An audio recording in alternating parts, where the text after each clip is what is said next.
Hello, bienvenue au chaudron. Je suis très heureuse de vous retrouver aujourd'hui pour réaliser une recette de flan fait maison à la noix de coco et au sirop d'érable. Donc pour commencer cette recette, on va commencer par chauffer un lait qu'on va parfumer à la vanille. Alors dans cette recette, sa spécificité du coup, c'est que j'utilise pas de lait concentré sucré parce que j'aime pas ça, je trouve ça trop sucré justement. La deuxième spécificité du coup, c'est que moi je le fais au lait végétal. Là j'utilise un lait d'épeautre. Vous pouvez bien entendu le faire au lait de vache si vous préférez. Mais voilà, sachez que c'est possible de le faire au lait végétal. Donc je commence par mettre 500 ml dans une casserole. Je vous mettrai toute la recette en barre de description. N'hésitez pas à la consulter si vous avez besoin de détails. Donc je vais chauffer ma casserole. Je le mets à feu doux parce qu'on a encore pas mal de choses à préparer ensuite. Donc pour le vanillé, je vais mettre un sachet de sucre vanillé. Donc là j'ai pris un sachet qui contient un petit peu des gousses. Ça permet d'avoir une saveur assez sympathique et de voir des petites graines ensuite dans nos flancs. Et je vais mettre une cuillère à café d'arôme vanille. Donc je mets ça à couvert tranquillement et on passe à la suite. Ça va être une recette assez simple, vous allez voir, c'est des flancs qui sont très rapides à faire et qu'on peut faire plusieurs fois. Moi j'en fais parfois plusieurs dans la semaine. Avec la proportion que je vous mets là, vous avez à peu près 6 pots, 6 flancs en fait individuels. Donc soit vous pouvez doubler les quantités si vous en mangez rapidement, soit sinon effectivement en refaire en cours de semaine. Donc là, je mets 4 œufs entiers.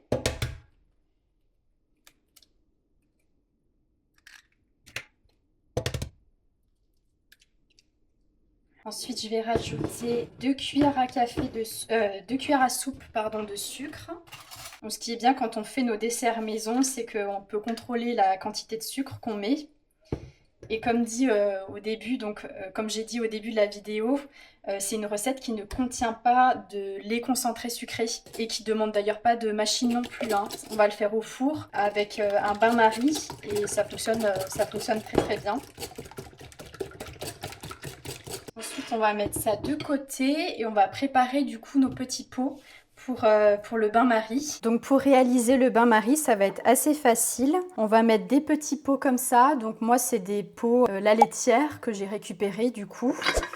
Donc on les met simplement dans un plat en verre. Et la recette là va nous donner à peu près 6 ou 7 petits pots comme ça. Donc, je vais commencer par 6 et j'en rajouterai un s'il y a besoin. Et après, il y a simplement en fait à mettre un fond d'eau. Donc je mets à peu près, ça fait à peu près 2 cm d'eau. Et ensuite, une fois qu'on a mis nos petits ramequins, on va mettre du sirop d'érable au fond. Vous pouvez remplacer par alors j'allais dire du miel, mais peut-être pas forcément. Vous pouvez plutôt le remplacer par du caramel, si vous souhaitez. Moi j'aime bien ce côté un peu ambré du sirop d'érable. Avec les flancs, c'est très très bon. Mais bien entendu, vous pouvez le faire avec du caramel. Ça marche aussi très très bien. On va maintenant préchauffer le four, donc je le mets à 170 degrés. Dans un petit bol, du coup, je vais mettre un petit peu de maïzena. Donc je vais mettre l'équivalent de 2 cuillères à soupe. Ça va permettre à nos flancs de bien prendre correctement. Et on va diluer ça du coup avec du lait. Si vous le mettez directement dans le lait, ça risque de faire des grumeaux. Donc pensez bien à le diluer en petite quantité d'abord. Je vais en rajouter un petit peu du coup dans ma préparation. Voilà, super.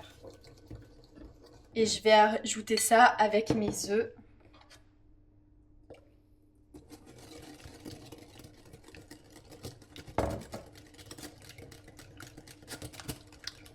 Et puis ensuite, en fait, je rajoute tout le reste du lait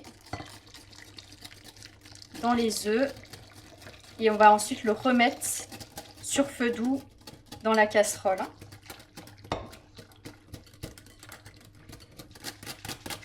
Donc là, j'ai mis mon feu sur 4 et on va reverser ça.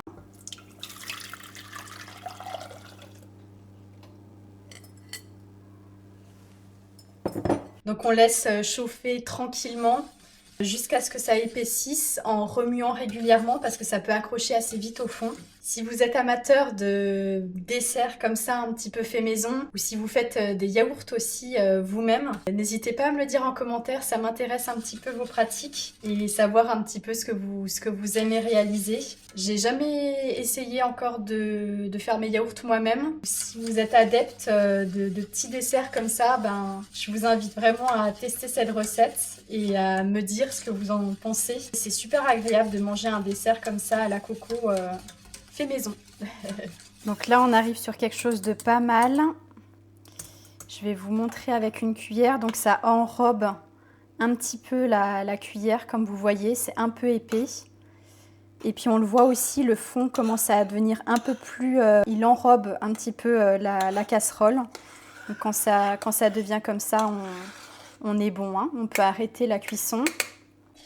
On va rajouter à cette étape de la recette notre noix de coco. Ça permet d'éviter qu'il y en ait beaucoup dans un pot et rien dans l'autre. Donc je préfère le mettre individuellement. Par expérience, c'est plus pratique comme ça. J'en mets un petit peu dans chaque pot individuellement. Et il n'y a plus qu'à verser du coup notre préparation.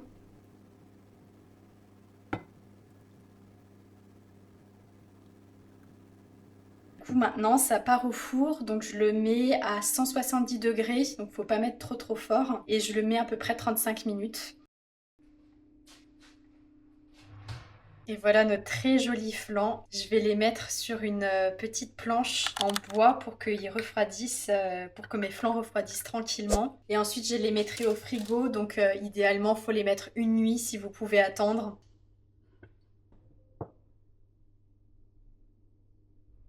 Et voilà mes magnifiques flancs à la noix de coco et au sirop d'érable. On voit bien le lit de sirop d'érable. Donc on a une belle texture de flan.